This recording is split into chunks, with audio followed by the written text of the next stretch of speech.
Salut, bienvenue sur ma chaîne YouTube. Dans cette vidéo, je vais vous expliquer ce qu'est le trading de façon terre à terre. Même si vous avez zéro connaissance, même si vous n'avez jamais entendu parler, même si vous voyez les vidéos sur YouTube partout, ils parlent de graphiques et tout, mais vous ne comprenez rien du tout. Cette vidéo est faite pour vous. Moi, c'est Roméo Apiatro, entrepreneur togolais et analyste financier. Sans plus tarder, nous allons attaquer le sujet. Si on se réfère au dictionnaire, trading est un mot anglais qui veut dire en français commerce. Tout simplement, tous les traders que vous connaissez sont des commerçants. Le rôle du trader, c'est d'acheter et de vendre sur les marchés financiers. Tous les traders sont des commerçants. Ils vendent quoi et ils achètent quoi? Les traders, contrairement aux commerçants que nous connaissons, traders achètent et vendent sur les marchés financiers.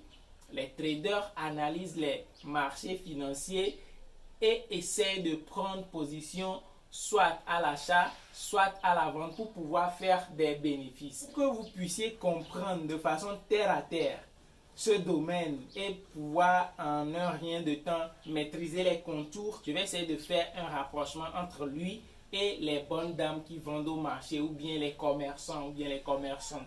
Une bonne dame, lorsqu'elle veut débuter un business ou bien elle veut acheter et revendre quelque chose, elle analyse en fait pour voir si sur le court terme ce sera rentable pour elle ou bien sur le long terme est-ce qu'elle pourra rentabiliser dessus.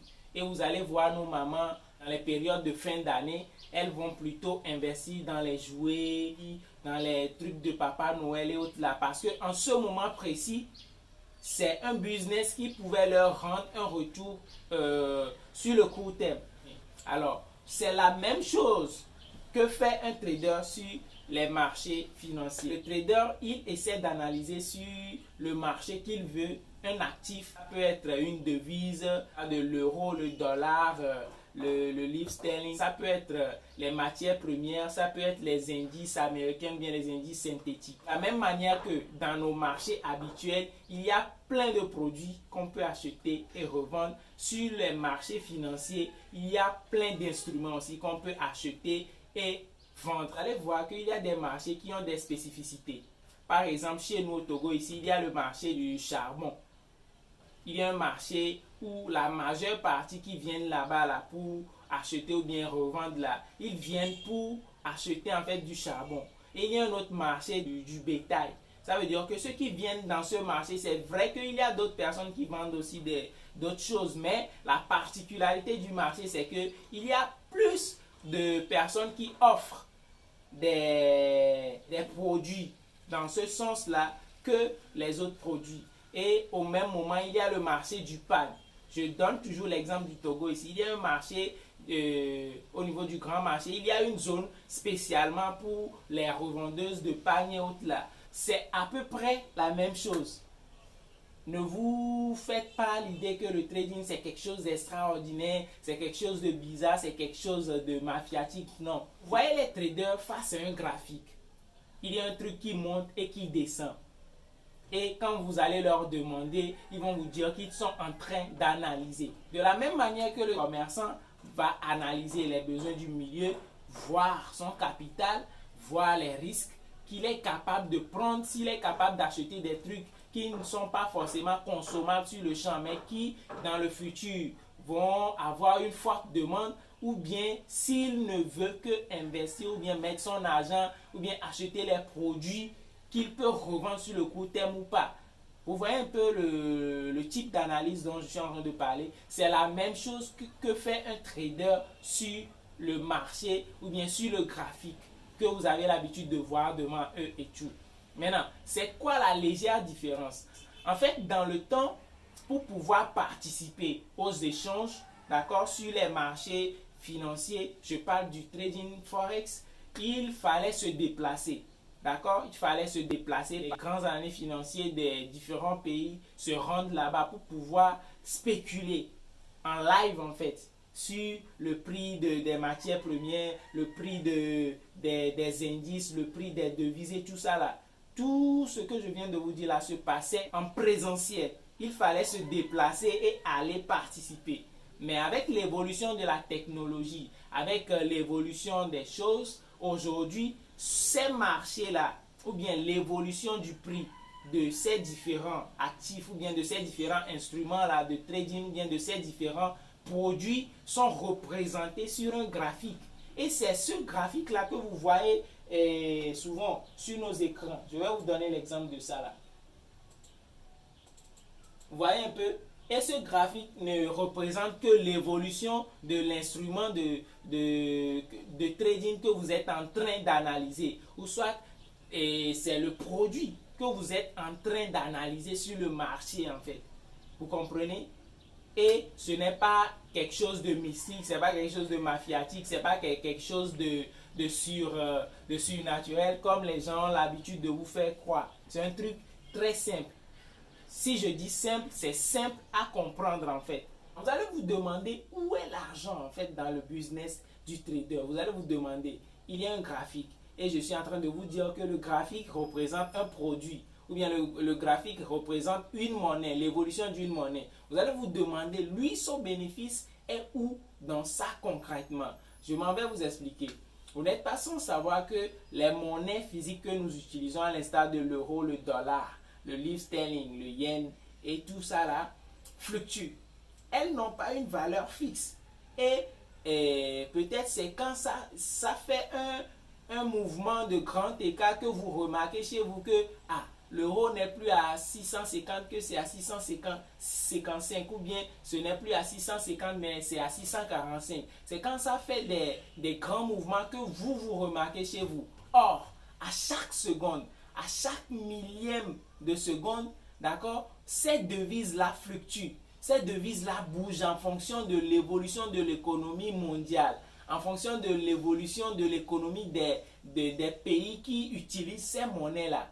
Je ne sais pas si vous captez. Du coup, l'évolution à l'instant T de ces devises-là, c'est ça qui est représenté sur le marché. Et maintenant, les traders prennent position en fait. Supposons qu'il y a une nouvelle concernant la zone européenne. Supposons que la Russie lance une attaque à l'Europe, d'accord? Et ça fait des blessés, ça endommage des immeubles, ça cause un taux de chômage élevé, ça augmente le taux de famine et tout ça là dans la zone européenne. Vous allez remarquer que la valeur de l'euro va chuter.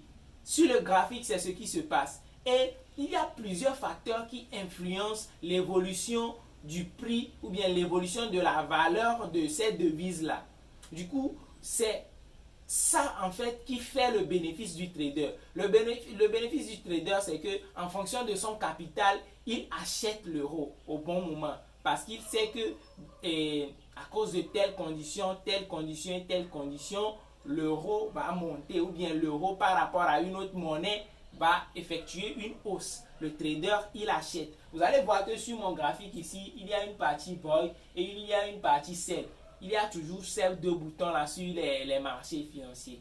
Maintenant, le trader, il achète ou il vend en fonction de ce qu'il conclut après son analyse. Du coup, le trader, tout comme la commerçante traditionnelle, achète et vend sur un marché en vue de faire un bénéfice. Alors, il peut faire ce business du trading là. Je vous réponds que tout le monde peut participer à ce business ou bien au trading. Tout le monde peut analyser, tout le monde peut prendre des positions. Tout le monde peut acheter et revendre sur les marchés financiers. Mais il vous faut une connaissance. Tout le monde peut participer à ce business de trading. Mais tout comme moi, je ne peux pas me permettre tout de suite de prendre 1 million CFA, de partir au marché des fruits, aller acheter des fruits, des mangues, des oranges et tout, et puis revenir faire une place et puis me dire que je vends des fruits. Tout comme moi, je ne peux pas me permettre de le faire. Parce que je sais que je n'ai pas été initié, je n'ai pas accompagné quelqu'un qui fait ce business, je ne maîtrise pas les risques, les contours du truc. Vous allez remarquer que dans le trading, il nous faut une bonne formation, il nous faut des stratégies pour pouvoir rentabiliser sur le marché. Si ce n'était pas le cas, tout le monde allait partir sur YouTube, taper comment trader, comment devenir trader. Vous allez voir des vidéos jusqu'à Genre même vous commencez du 1er janvier, 31 décembre, vous n'allez pas finir de voir les vidéos des supposés traders qui vous montrent comment devenir trader et tout ça. Là. La majeure partie c'est du fake, la majeure partie c'est des gars qui sont complices des plateformes de trading qui veulent en fait arnaquer, qui veulent en fait faire des victimes au niveau des débutants ou bien au niveau de ceux qui ne maîtrisent pas le domaine. Alors, pour pouvoir trader normalement, pour pouvoir participer ou bien faire ce business de façon posée, de façon moins risquée, d'accord, parce que tout est risqué dans la vie. La bonne dame qui part au marché acheter des fruits pour pouvoir faire des bénéfices et tout, elle court des risques aussi. Elle peut acheter des fruits, en revenant, il peut y avoir un accident, ou soit elle achète, elle revient, quelques mois après, le prix des fruits peut chuter, ou bien les fruits peuvent se gâter chez elle. Et je vous dis clairement que le trading, il y a du risque dedans. Mais puisque tout est risqué dans la vie, il n'y a pas un seul business dans ce monde qui n'est pas risqué. Seule la mort est sûre à 100%. Tout business sur cette terre est risqué. Le trading est risqué. Maintenant, vous devez en fait faire une formation, avoir une stratégie, une bonne stratégie pour pouvoir bien gérer ce risque-là en vue de faire des bénéfices. Je ne sais pas si vous comprenez. Du coup, dans d'autres vidéos sur cette même chaîne, sur ce même compte, sur cette même page, je vais essayer de faire des séries de vidéos. D'accord? Je vais essayer de faire des séries de vidéos pour vous apprendre de façon basique c'est quoi le trading. Je ne dis pas qu'avec cette vidéo-là, vous allez facilement être rentable, vous allez automatiquement être rentable, mais ça va vous permettre de gagner en connaissance et en temps. Et si un jour, vous voulez vous lancer de façon réelle dans le trading, cette formation basique-là va vous permettre au préalable de maîtriser tous les contours du domaine avant de vous y lancer de façon professionnelle ou bien de façon pédagogique. D'accord? Merci d'avoir suivi cette vidéo. J'espère que cette vidéo vous a apporté plein d'informations et merci de vous abonner à la chaîne, merci de vous abonner à ce compte et merci de partager cette vidéo avec vos frères qui sont dans le noir, d'accord? Parce que dans ce business, il y a plein de victimes. Il y a plein de personnes qui se font arnaquer. Il y a plein de personnes qui pensent que c'est quelque chose d'extraordinaire. De ça, ils se font arnaquer ailleurs. Ils se font arnaquer par des gars même qui ne maîtrisent pas bien le truc. Du coup, restez scotché sur ce compte, restez scotché sur cette page. Je vais vous servir de bons plats. Je vais vous servir des vidéos très riches en connaissances, en expérience et en information. Roméo Apiatro, vous connaissez déjà le nom. FX Derive King. Ciao.